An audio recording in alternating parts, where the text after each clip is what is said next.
Ciao ragazzi, io sono Riccardo, bentornati nel mio canale YouTube e nel mio piccolo laboratorio. Oggi parleremo delle chiavi a brugola e delle chiavi Torx AT della Parkside, in vendita il 30 agosto 2021 al Lidl a costo di 4,99 €. Sembrano dei semplici set di chiavi a brugola, ma in realtà nascondono alcune particolarità. Quindi adesso guardiamole da vicino e vediamo come si utilizzano e quali sono le loro funzioni. Iniziamo.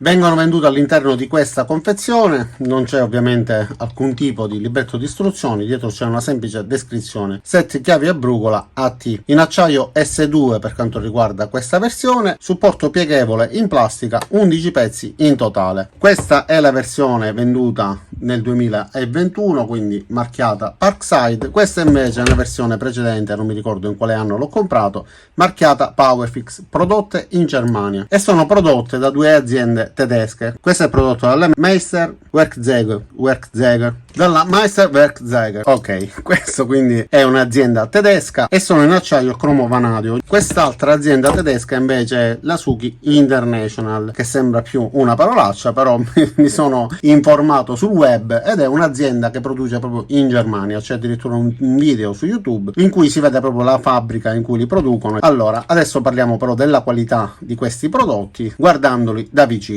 Questi sono 11 pezzi e la misura va da T9 fino a T50. Queste invece vanno dalla misura 1,5 fino alla misura 10.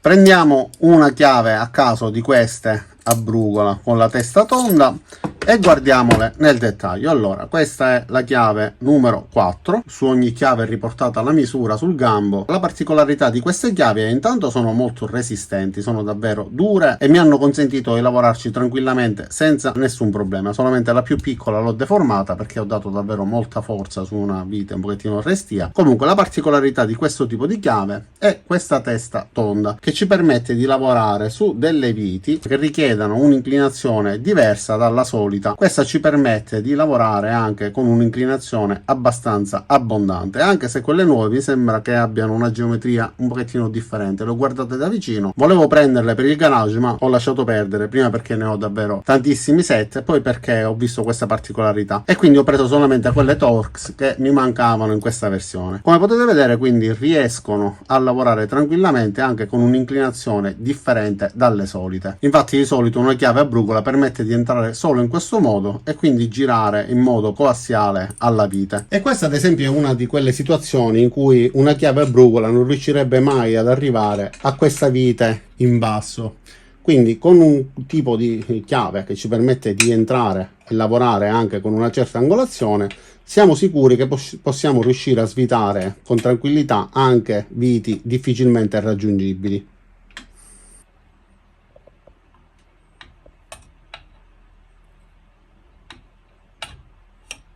Queste invece sono le chiavi Torx con il foro. Prendiamo una misura grande e vi faccio vedere come si alloggia perfettamente nella testa di una vite. E allora ho preso questa vite per farvi questo esempio rapido, anche se ovviamente il fatto che sia forato è superfluo per questo tipo di vite, perché questo foro serve per poter svitare delle viti particolari. Vi lascerò un riquadro qua sulla sinistra.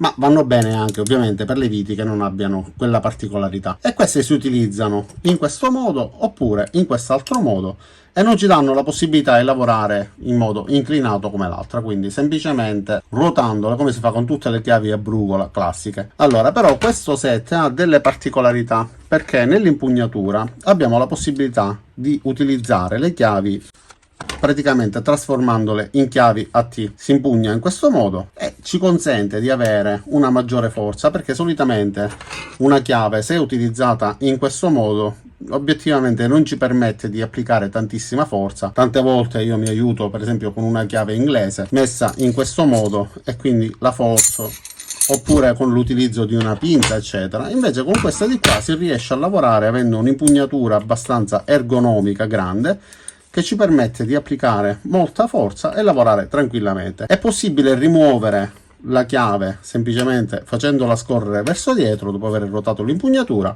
e poi in base alla misura che dobbiamo utilizzare, ovviamente facendola combaciare con la misura riportata sulla chiave. Questa è una T40, andiamo su T40, la inseriamo al suo interno, richiudiamo girando e anche questa diventa una chiave a T, ma è possibile utilizzarla anche da quest'altra parte, quindi si inserisce nel riquadro T40 e ci permette di ruotare avendo un'impugnatura molto più ergonomica, che ci dà più sicurezza e ci permette di imprimere più forza. Bisogna anche ovviamente ruotare il fondello dell'impugnatura in modo che vada più in profondità, solo che questa di qua purtroppo quando si spinge tende a far ruotare leggermente perché non ha una sagomatura, ovviamente essendo rotonda. Tra l'altro mi sono appena accorto che nella parte più lunga non c'è il foro è solamente sulla parte più piccola, chissà per quale motivo.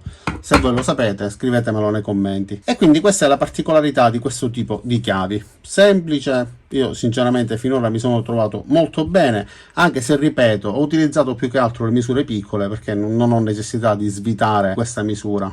Forse mi sarà capitato un paio di volte, ma sinceramente quelle che utilizzo più spesso sono le chiavi a brugola fino alla misura circa di 6-8, poi più grande di 8, insomma diciamo che è per lavori un pochettino più impegnativi. E allora ragazzi, cosa dire di queste chiavi a brugola della Parkside? Queste Torx e queste esagonali, questa è della Powerfix, ma il principio è praticamente lo stesso. L'unica differenza però di cui mi sono accorto è che sull'impugnatura si muove questa parte, questo coperchietto si stacca, invece su quella della Powerfix è molto più dura. Fatemi sapere se anche la vostra ha questo problema. Cosa dire quindi di queste chiavi? Secondo me funzionano bene, sono fatte davvero bene, non hanno sbavature, non hanno alcun difetto rilevante, anzi hanno pure una svasatura, una smussatura che ci consente di inserirle rapidamente nell'intaglio della vite. Devo dire che obiettivamente per il prezzo che hanno sono fatte bene. Tra l'altro vi lascerò giù nel link del primo commento nella descrizione anche il link ai produttori, che così vedrete insomma chi li produce e che si occupano proprio di produrre utensili che non sono di eccellente qualità, però comunque sono degli utensili che prodotti un'azienda specializzata nel settore, mi danno una sicurezza in più per quanto riguarda la qualità. Detto questo, non mi resta che ringraziarvi di aver visto questo video fino in fondo, sperando che vi sia stato utile. Vi invito come sempre ad iscrivervi al mio canale, cliccare sulla campanella per rimanere aggiornati, così riceverete un'email ad ogni caricamento. Mettete anche mi piace al video se vi è piaciuto e ci vediamo ai miei prossimi caricamenti. Ragazzi, sono le 11:30 e io sono stanco. A presto, ci vediamo ai miei prossimi caricamenti. Ciao da Riccardo.